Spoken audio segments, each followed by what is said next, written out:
Now, economic activities in farming and cattle-rearing communities along the Kano-Katsina border are taking a major hit following a surge in bandit attacks.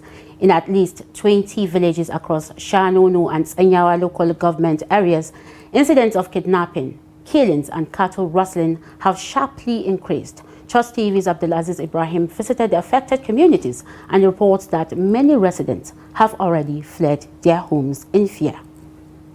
Residents say the crisis, which began escalating in 2022, has worsened in the last 6 months, with many killed, several abducted, and cattle rustling becoming almost routine.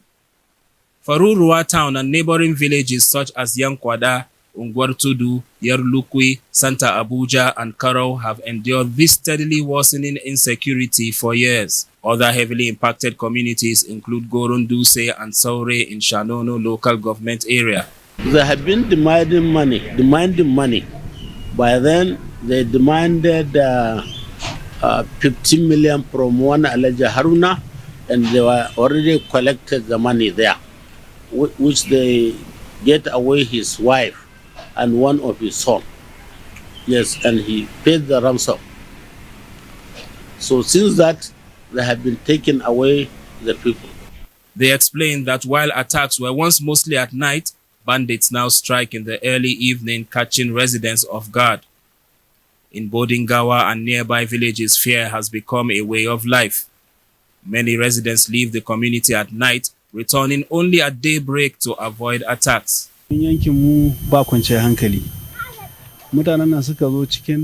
Our minds are no longer at ease. The attackers strike at night and now even in the afternoon and evening, scaring people, killing and looting. Shanono and Tsanyawa are known for their large cattle-rearing populations, but panic sales have become common as farmers rush to dispose of their cattle before the rustlers strike. We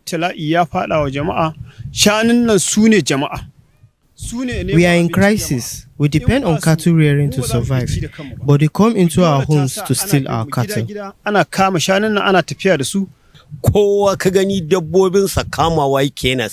People are rushing to sell off their cattle. Many are overwhelmed and fleeing their villages. We appeal to the government for help and pray this crisis ends. Security operations have recorded some successes, but residents say the effort must be intensified. Even with increased security presence in Farurua, many villagers at neighboring villages remain displaced, and 3 nursing mothers are still reported to be in captivity. Around 8 o'clock after Isha, they came here to abduct my colleague, but security operatives eventually rescued him. In Toranya, at a place called Kudansu, stolen cattle used to be gathered there. Security operatives took action, but our people are still living in fear. While communities continue to search for lasting solution, the Emir of Kano, Muhammadu Sanusi II, during a recent visit to Farurua, called for tougher conditions in peace talks with repentant bandits in neighboring Katsina state. He stressed that any agreement must firmly prohibit them from attacking communities in other states. It is our responsibility as leaders to come and see our people, to commiserate with them and sympathize with them.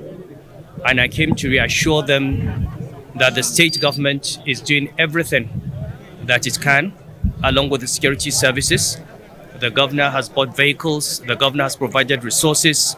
They can see already the movement of the army and the police in this area. And we'll also encourage them to use their vigilantes to help protect their villages. And we urge the people of Katsina, when they make peace with bandits, to ensure that that peace does not include the right to attack neighboring communities and have a safe haven. We pray to Allah to bring peace to our lands, and we will continue our best working with the government to ensure that peace is maintained in the state. Whether the renewed calls for tougher peace terms will bring relief is uncertain. But for residents here, action can't come soon enough. Abdulazeez Ibrahim, Trust TV News, Kano.